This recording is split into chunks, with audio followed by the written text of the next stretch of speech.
3장 10절에서 11절까지 말씀입니다. 우리 한 목소리로 합독합니다. 이단에 속한 사람을 한두 번 훈계한 후에 멀리하라. 이러한 사람은 네가 아는 바와 같이 부패하여 스스로 정죄한 자로서 죄를 짓느니라. 아멘. 이단을 멀리해야 하는 이유라는 제목으로 말씀을 나누고자 합니다. 오늘 이단주일로 보내는데 꽃으로도 때리지 말라라고 하죠. 국민엄마라고 일컬어지는 김혜자 권사가 한 얘기죠. 아무리 아름다운 꽃이라도 그것으로 사람을 때리면 폭행의 도구가 된다는 것입니다.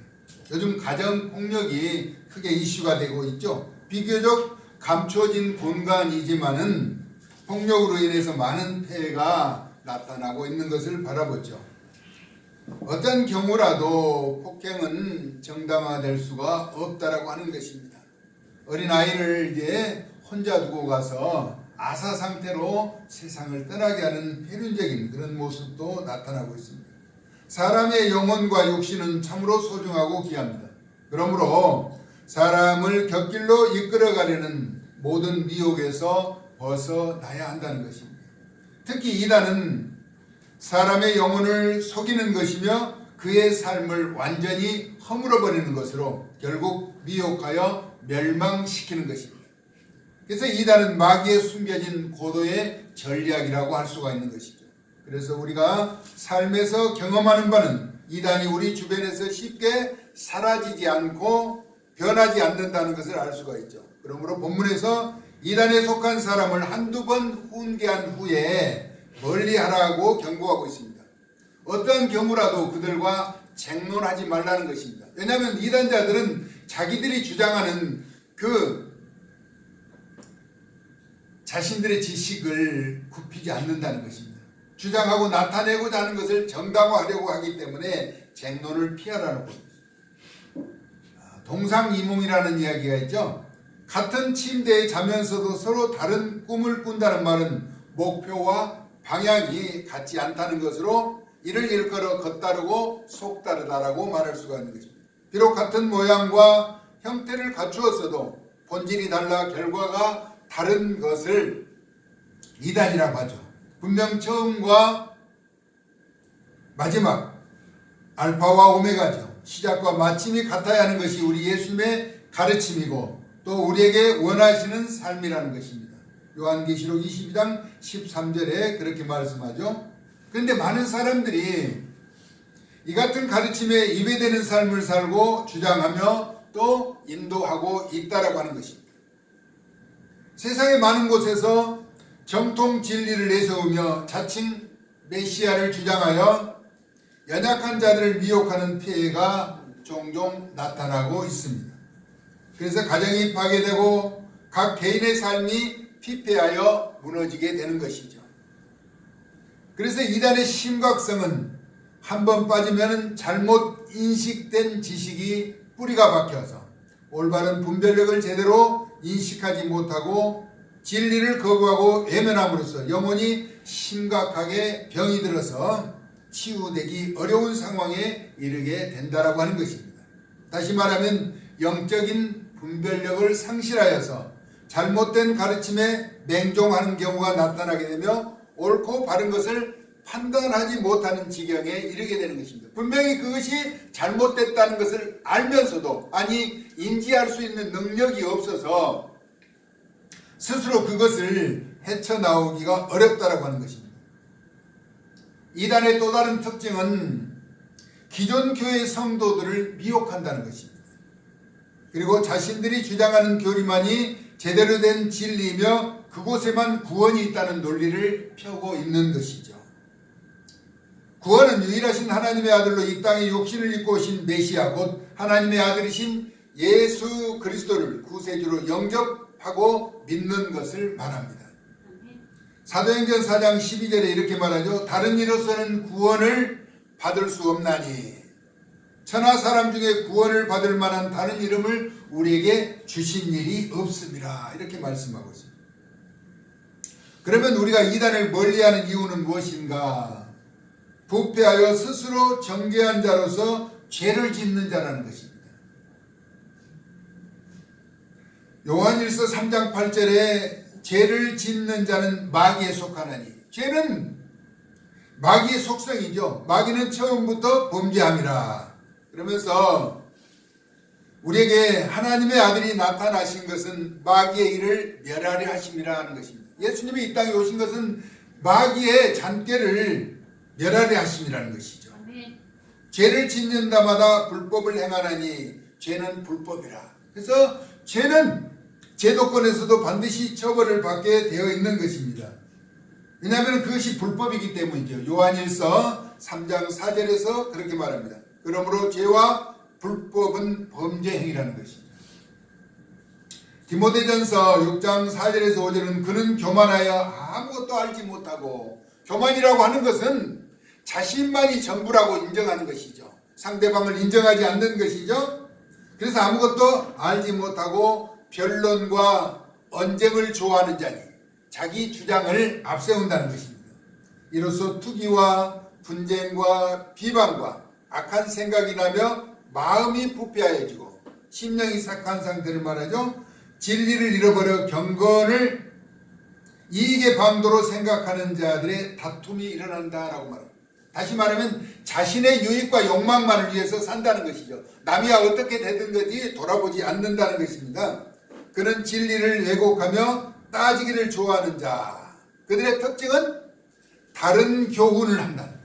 옳고 바른 것을 가르쳐줘야 하는데 자신들의 유익과 자신들의 이익을 위해서, 자신들의 욕심을 위해서 다른 교훈을 말하며 옳고 바른 교훈을 따르지 않는 자를 말하죠. 다시 말하면 우리 주 예수 그리스도의 말씀과 경건에 관한 교훈을 따르지 않는다는 것입니다. 결국 다른 복음을 전하는 자들을 말하며 합당한 벌을 받는다라고 경고하고 있죠. 바울은 고린도후서 11장 4절에서 조심스럽게 지적하고 있습니다. 만일 누가 가서 우리가 전파하지 않은 다른 예수를 전파하거나, 우리가 하나님의 아들로 이 땅에 오신 예수 그리스도를 증거하신 것이 아니라 다른 예수를 전파하거나, 혹은 너희가 받지 아니한 다른 영을 받게 하거나, 성령의 인도하심을 받아야 하는데 다른 미혹된 영을 받게 하거나, 혹은 너희가 받지 아니한 다른 복음을 받게 할 때는 너희가 잘 용납하는구나. 그러니까 이단에 속한 사람은 분명 우리가 전하는 복음이 아닌 것도 잘 받아들인다는 것입니다. 바울은 자신이 전하는 복음이 옳고 바르다는 것을 분명하게 나타내고 있죠. 그러면서 바울 자신의 사도성 확립으로서 나는 지극히 크다는 사도들보다 부족한 것이 조금도 없는 줄로 생각한다라고 말하고 있습니다. 바울은 충분히 배울 만큼 배웠고 알 만큼 아는 상태에서 자신이 알았던 모든 것은 배설물로 여긴다는 것이죠. 오직 하나님의 아들 예수 그리스도를 통해서 얻은 지식을, 그 복음의 진실을 전한다는 것입니다. 그러면서 바울은 갈라디아서 1장 6절 이하에서 다른 복음은 없다. 다른 복음은 존재할 수가 없다는 것입니다. 그리스도의 은혜로 너희를 부르신 이를 이같이 속히 떠나 다른 복음을 따르는 것을 내가 이상하게 여긴다라고 말합니다. 도저히 받을 수 없는 그것을 받아들인다는 것입니다. 그러면서 다른 복음은 없나니 다만 어떤 사람들이 너희를 교란하여 그리스도의 복음을 변하게 하려 함이다 라고 말합니다. 그러나 우리가 혹은 하늘로부터 온 천사라도, 바울은 우리에게 단호하게 다른 복음을 거절하도록 이야기하는데, 하늘로부터 온 천사라도 우리가 너희에게 전한 복음 외에 다른 복음을 전하면 저주를 받을지어다 라고 말합니다. 오직 살아계신 하나님의 아들로 우리를 위해서 십자가의 거룩한 희생을 치러주신 예수 그리스도만이 진정한 복음의 주체라고 하는 사실을 말하고 있죠. 우리가 전에 말하였거니와 내가 지금 다시 말하노니 만일 누구든지 너희가 받은 것 외에 다른 복음을 전하면 저주를 받을지어다. 저주라고 하는 것은 무서운 것이죠. 우리는 늘 축복의 말을 하고 형통한 삶을 살기 위해서 몸부림치는데, 저주를 받는다는 것은 그 죄의 사슬에 옥죄어서 움츠려 활동할 수 없도록 하는 것입니다. 하나님의 아들 예수 그리스도 외에 다른 사람이나 다른 방법으로 구원을 받을 수 있다고 말하는 모든 일체의 다른 행위에 대하여 단호하게 거부하고 있다는 것입니다. 그러므로 우리는 만물을 창조하신 전능자 유일하신 여호와 하나님의 아들로 우리를 위해서 육신을 입고 이 땅에 오신 나사렛 예수, 그렇죠? 하나님의 아들 예수 그리스도를 통해서만 구원이 있다라고 하는 이 사실을 바울은 강조하고 있는 것입니다. 그래서 복음은 타협이나 양보가 아닌 불변의 진리를 수호하는 것이죠. 구원은 또 영생은 복음은 진리는 오직 예수 그리스도 뿐이라고 하는 사실인 것입니다. 갈라디아서 2장 2절에서 5절은 이렇게 말합니다. 계시를 따라 올라가 내가 이방 가운데서 전파하는 복음을 그들에게 제시하되 유력한 자들에게 사사로이 한 것은 내가 다름질하는 것이나 다름질하는 것이 헛되지 않게 하려 합니다 라고 말하고 있습니다. 그러나 나와 함께 있는 헬라인 디도까지도 억지로 할례를 받게 하지 아니하였으니 이는 가만히 들어온 거짓 형제들 때문이다 라고 말하고 있습니다. 그들이 가만히 들어온 것은 그리스도 예수 안에서 우리가 가진 자유를 엿보고 우리를 종으로 삼고자 함이로되 그들에게 우리가 한시도 복종하지 아니하였으니 이는 복음의 진리가 항상 너희 가운데 있게 하려 합니다. 바울은 어떤 경우에라도 복음을 가지고 타협하지 않았다는 것입니다. 양보하지도 않았어요. 목숨을 걸고 그들과 싸웠다는 것입니다. 오직 진리를 증거하는 일에 앞장섰다라고 하는 것이죠. 이는 거짓에 치우치는 자들을 철저하게 경계해야 함을 나타내고 있는 것입니다. 우리는 이단의 사슬을 가진 자들을 영적인 분별력을 가지고 늘 옳고 바르게 인도하는, 만약에 그들을 듣지 않으면 한두 번 권하고 그렇지 않으면 그들에게 돌아서라는 것입니다. 유다서 1장 3절에서 4절은 거짓 교사들에게 경고하고 있습니다. 사랑하는 자들아, 우리가 일반으로 받은 구원에 관하여 내가 너희에게 편지하려는 생각이 간절하던 차에 성도에게 단번에 주신 믿음의 도를 위하여 힘써 싸우라는 편지로 너희를 권하여야 할 필요를 느꼈노니 이는 가만히 들어온 사람 몇이 있음이라. 그들은 예적부터 이 판결을 받기로 미리 기록된 자니 경건하지 아니하여 우리 하나님의 은혜를 도리어 방탕한 것으로 바꾸고 홀로 하나이신 주제 곧 우리 주 예수 그리스도를 부인하는 자다라고. 예수님을 인정하지 않는 자, 거짓 교사들이라는 것입니다. 가만히 들어와서 속이고 또 무너지게 하고 멸망시키려고 하는 그런 자들을 지적하고 있는 것이죠. 우리가 받은 교훈은 성경에서 가감하지 말라고 한다. 성경은 더할 수도 없고 덜할 수도 없는 것이죠. 그래서 가감하지 말라고 하였듯이 신명기 4장 2절에 이렇게 말합니다. 내가 너희에게 명령하는 말을 너희는 가감하지 말고 더하지도 말고 덜하지도 말고 내가 너희에게 내리는 너희 하나님 여호와의 명령을 지키라. 하나님이 우리에게 허락하신 그 명령을 지키라는 것입니다. 하나님의 명령을 지키지 않는 것은 불순종이라고 말하죠.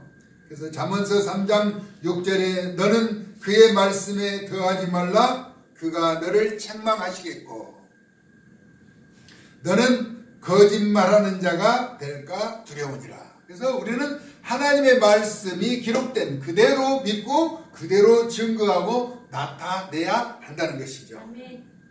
하나님은 철저하게 거짓과 죄를 미워하시는 분입니다. 죄를 결코 용납하지 않는다는 겁니다. 우리는 하나님 앞에 죄를 지었으면 반드시 회개해야 합니다.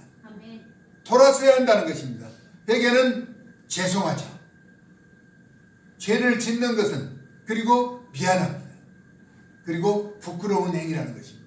그래서 하나님 앞에 회개하고 예수님의 이름으로 고백해서 죄사함을 받은 다음에 자유를 누리도록 하는 것입니다. 진리의 길을 따르는 복된 하나님의 사람들 되어질 수 있기를 예수님의 거룩하신 이름으로 축복합니다. 아멘. 이단을 멀리하는 이유에 대해서 말씀드렸습니다. 이단은 죄를 짓는 것이라는 것이죠. 그래서 오늘 주보에 요절 말씀 우리 같이 한번 읽습니다. 시작. 이단에 속한 사람을 한두 번 훈계한 후에 멀리하라. 이러한 사람은 네가 아는 바와 같이 부패하여 스스로 정죄한 자로서 죄를 짓느니라. 영혼을 병들게 한다는 것입니다. 믿음의 길을 가는 자들을 가로막고 무너지게 하기 때문에 죄를 짓는 것이라는 것입니다. 그래서 우리는 늘 옳고 바른 진리의 길을 추구하면서 하나님의 사랑받는 자녀로서 우리에서 거룩한 희생을 치르신 하나님의 아들 예수 그리스도, 나사렛 예수, 주님을 높이며 경배하며 찬양하면서 동행하며 승리하는 구별된 하나님의 사람들 다 되어질 수 있기를 사랑 많으신 예수님의 거룩하신 이름으로 축원합니다. 아멘. 우리가 믿는 예수 그리스도를, 그 사랑을, 향기를 나타내야 한다는 것입니다. 아멘.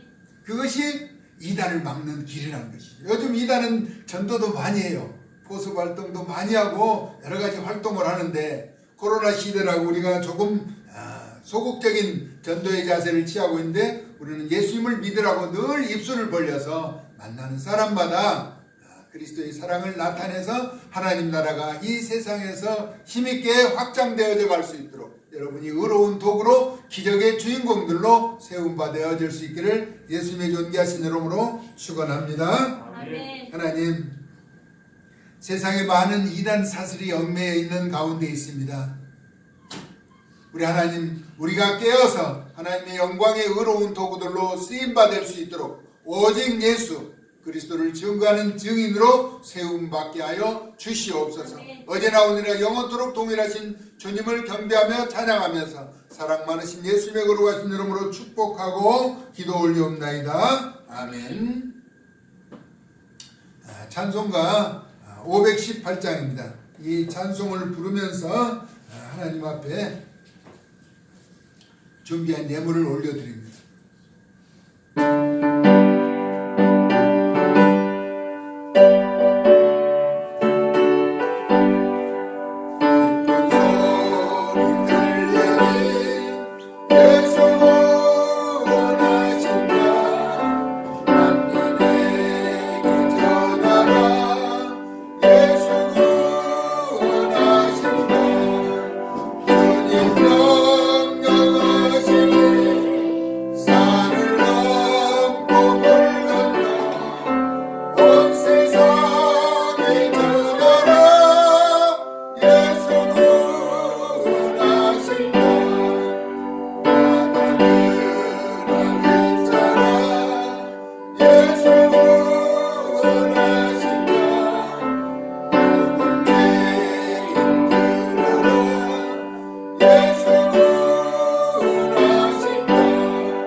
드린 예물을 위해서 축복합니다.